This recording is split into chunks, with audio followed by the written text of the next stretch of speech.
Hey everybody, just I'm trying this recording this morning on this backstage episode of The Devil's Advocate without my special lapel mic, which might be required to drown out the car noise. I'm going to take a little trip down this morning to grab some things for later lunch.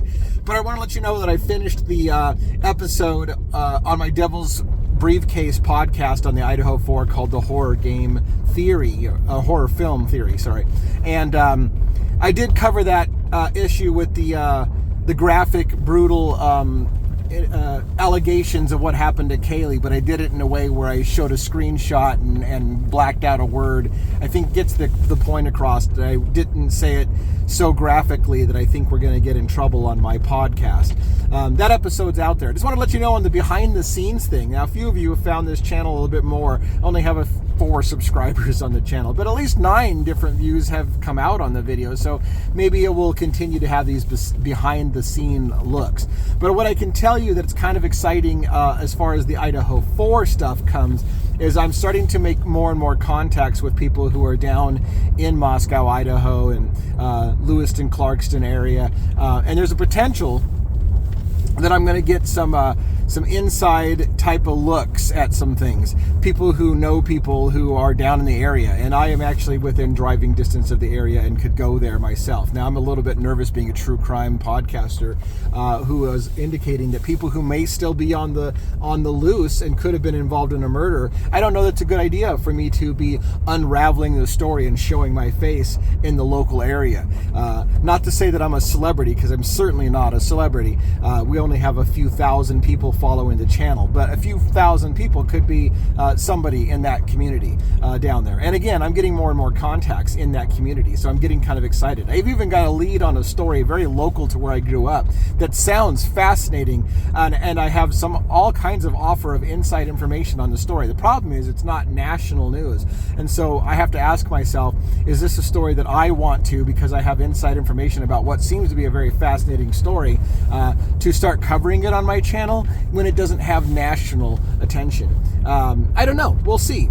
Again, it really depends on how far and how, whether that's going to go to the court system and whatnot, because the Devil's Briefcase, we like to focus on how it plays out in the court systems as well and use it for educational purposes. So a lot of cool stuff going on behind the scenes. I've got a live tonight going on at 6 p.m. Pacific Standard Time.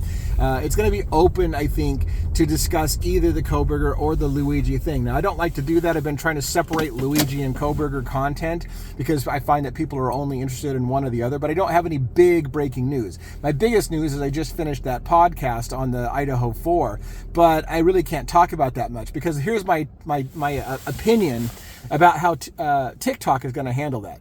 I think TikTok is, this is where I think I've determined what TikTok's issue is.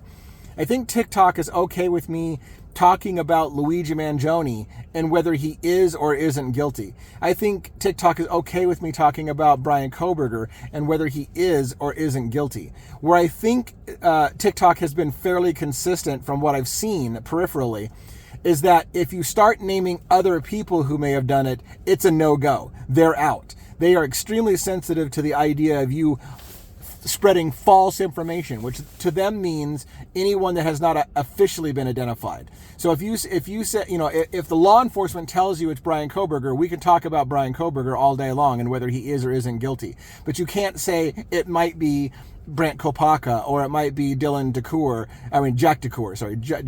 or that Dylan might be involved. It seems that TikTok is extremely nope, you cannot accuse other people or even suggest other people did it. Now, I don't know how you have an open discussion about reasonable doubt and questions if you're not allowed to pose other theories because you can't talk about other people's names. But anyways, that's where I'm thinking I'm going to get in trouble with TikTok.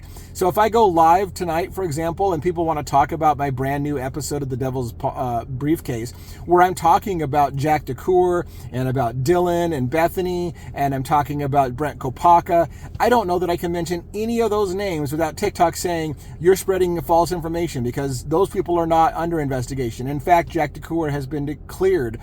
He had an alibi. Brent Kopaka is dead, so let's not talk about him. Dylan has been cleared. She's, so I think TikTok's attitude is those people have been officially cleared by law enforcement. Therefore, bringing them up all the time is defamation of character because they've already been cleared. Now that sucks when you've got a crime show that questions whether or not law enforcement is covering stuff up. In fact, there's my episode that I just aired, this new podcast I just made on the horror film theory, shows how the best friend of Brent Kopaka believes that the law enforcement fucked up and killed his friend Brent Kopaka by accident and then wiped his phone and cleaned out his room to cover it up. So if you're going to accept that that's a possibility, how far will law enforcement go to cover up a fuck up?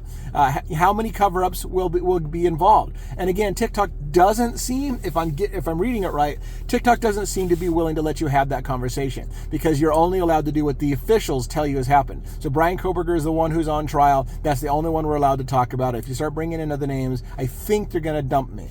So we'll see how it goes on the live tonight. I'm going to try to have open questions to talk about Luigi or Koberger. If people start pressing me about details about the Koberger case or the Idaho 4 case and the other names involved, I'll see how I feel about it. I don't want to get kicked off of TikTok, but I might make an attempt to talk about it in a roundabout way because I'm afraid if I actually say the name Jack DeCoeur or Brent Kopaka, I'll probably get in trouble. I could probably say Dylan and Bethany because they're actually involved in the ongoing case, as long as they don't tell people that they were involved, and be very careful about suggesting that things are awkward. I can say things are awkward about them, but I can't probably say on TikTok is that they may have been involved. So I'm trying to figure out TikTok.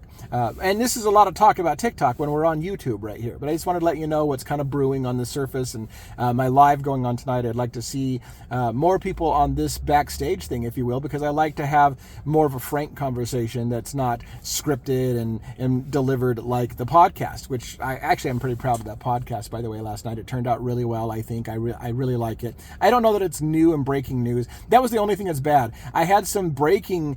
I wanted to really accentuate new information that's come out that made us relook at the old allegations of Jack DeCoeur and Brent Kopaka. And I made a mistake because it went for over an hour and I hadn't even gotten to some of the new information and how it relates. It ended up being more an episode laying out again some of the old arguments with just only peripherally new information. I may have to do another episode to show what the new information, how it supports those old theories. Anyways, hope you're having a good day. I'll just talk to you later.